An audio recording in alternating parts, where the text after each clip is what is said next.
4 इजरायलियों के बदले 200 फलस्तीनी किए गए रिहा। इजराइल ने दिखाया बड़ा दिल या कोई और है वजह?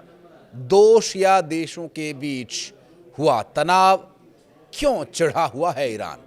ईरान और अजरबैजान के बीच क्या फिर से मचेगा घमासान? नमस्कार, मैं हूं आशीष त्रिपाठी और न्यूज़ 18 के इस वीडियो में आप सभी का बहुत स्वागत है।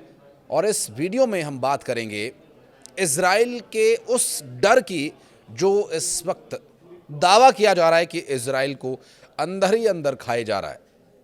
दरअसल इजराइल फिलिस्तीन के रिहा होने वाले कैदियों से इतना डरा हुआ है कि उनके रिहा होने के बाद भी इजराइल ये नहीं चाहता कि वो वापस फिलिस्तीन जाएं। इसलिए ऐसे लगभग 60 फिलिस्तीनी कैदियों को रिहा करने के बाद उन्होंने फिलिस्तीन की बजाय तुर्की में, कतर में, मलेशिया और पाकिस्तान जैसे देशों में उन्हें भेजा। दरअसल अभी तक मिल रही जानकारी के अनुसार एक फलस्तीनी अफसर ने यह कहा कि युद्ध विराम समझौते के तहत इजराइल द्वारा रिहा किए गए मिस्र में बंद 60 फलस्तीनी कैदियों को तुर्की, कतर, मलेशिया और पाकिस्तान भेजा जाएगा। फलस्तीनी कैदी क्लब के प्रमुख अब्दुल्ला जगारी ने बताया कि इजराइल ने रिहा किए गए कैदियों को रेड क्रॉस की अंतर्राष्ट्रीय समिति को सौंप दिया है और रिहा किए गए कैदियों में से 150 गाजा पट्टी से, 32 पश्चिमी तट से थे। बाकी एक जो मिस्र की नागरिकता रखता है उसे मिस्र वापस भेज दिया जाएगा। फलस्तीनी कैदी क्लब के प्रमुख अब्दुल्ला जगारी ने कहा कि वर्तमान में 70 फलस्तीनी कैदी मिस्र की नई प्रशासनिक राजधानी के एक होटल में निर्वासन के इंतजार में रहे हैं। उनके रिहा होने के बाद तुर्की, कतर, मलेशिया और पाकिस्तान चारों मुल्कों से भी सभी देश 15 फलस्तीनी कैदियों की मेजबानी करेगा। जगारी ने यह भी कहा कि इनमें से बचे हुए कैदियों के लिए मेजबानी करने के लिए दीगर मुल्कों के साथ चर्चा भी चल रही है। और टाइम्स ऑफ इजराइल की एक रिपोर्ट के मुताबिक इजराइल ने यह मांग की है कि सबसे गंभीर अपराधों के कसूरवार फलस्तीनियों को गाजा पट्टी या वेस्ट बैंक में नहीं छोड़ा जाए। मिस्र ने इन कैदियों को अस्थायी रूप से रखने पर अपनी रजामंदी भी दी है। फलस्तीनी सूत्रों के मुताबिक शनिवार को इससे पहले इजराइल ने हमास के साथ चल रहे युद्ध विराम समझौते के तहत चौथे कैदी से बंधक अदला बदली में 183 फलस्तीनी कैदियों को रिहा किया था। गौरतलब यह है कि मिस्र, कतर और अमेरिका ने मध्यस्थ की भूमिका निभाते हुए 15 जनवरी को एक संयुक्त बयान में घोषणा की कि हमास और इजराइल युद्ध विराम समझौते पर पहुंच गए हैं, जिसमें कैदियों और बंधकों की अदला बदली शामिल है। अब इसका मकसद दोनों मुल्कों के बीच शांति और स्थायी युद्ध विराम को बढ़ावा देना है।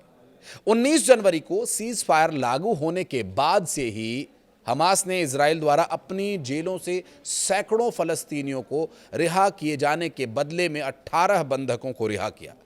लेकिन वहीं दूसरी तरफ ईरान और अजरबैजान के बीच फिर से तनाव बढ़ गया है। इस बार इस रिश्ते में आई खटास की वजह क्या है, ये भी जानने की कोशिश करेंगे वीडियो में आगे।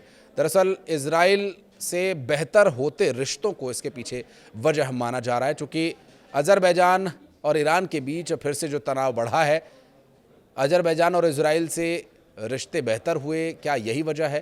दरअसल हालिया वक्त में अगर देखें तो अजरबैजान और इजराइल बढ़ी नज़दीकी पर ईरान ने अजरबैजानी अफसरों के सामने अपनी चिंता जाहिर की है और ईरान के supreme leader Ayatollah Ali Khamenei के शीर्ष सलाहकार और strategic council for foreign relations के अध्यक्ष कमाल खराजी ने अजरबैजान को इजराइल के नज़दीक पाया और इसकी नज़दीकी पर चेतावनी भी उन्हें दी गई है।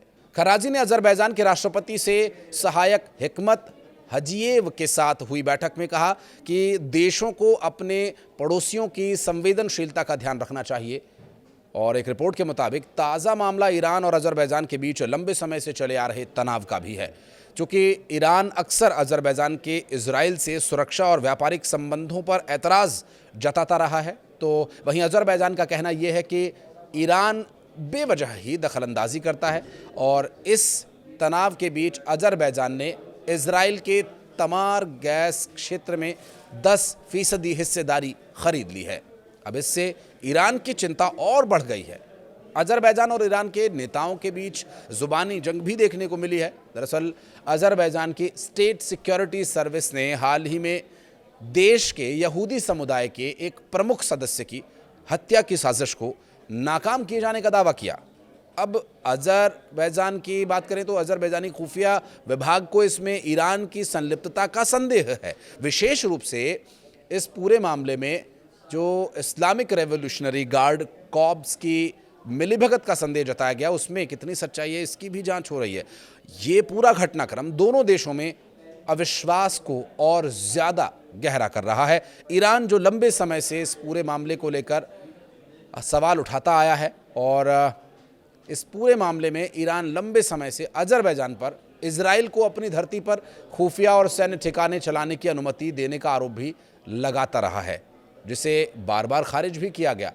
जबकि खारिज किए जाने के बाद साल 2023 में इजराइल में अज़रबैजान के राजदूत मुख्तार मम्मादोव ने कहा था कि उनका देश ईरान के खिलाफ इजरायली सैन्य कार्रवाई के लिए अपने क्षेत्र का इस्तेमाल नहीं करने देगा। ईरान और अज़रबैजान में तनातनी के बावजूद राजनयिक बातचीत जारी रही और तेहरान में हाजीएव की हालिया यात्रा के दौरान क्षेत्रीय सुरक्षा, शैक्षणिक सहयोग और अनुसंधान केंद्रों और सामाजिक राजनीतिक संस्थाओं के बीच सहयोग पर भी चर्चा हुई। हाजीएव ने ईरानी राष्ट्रपति के राजनीतिक सलाहकार मेहदी सनाई और विदेश मंत्री अब्बास अरागची से भी मुलाकात की।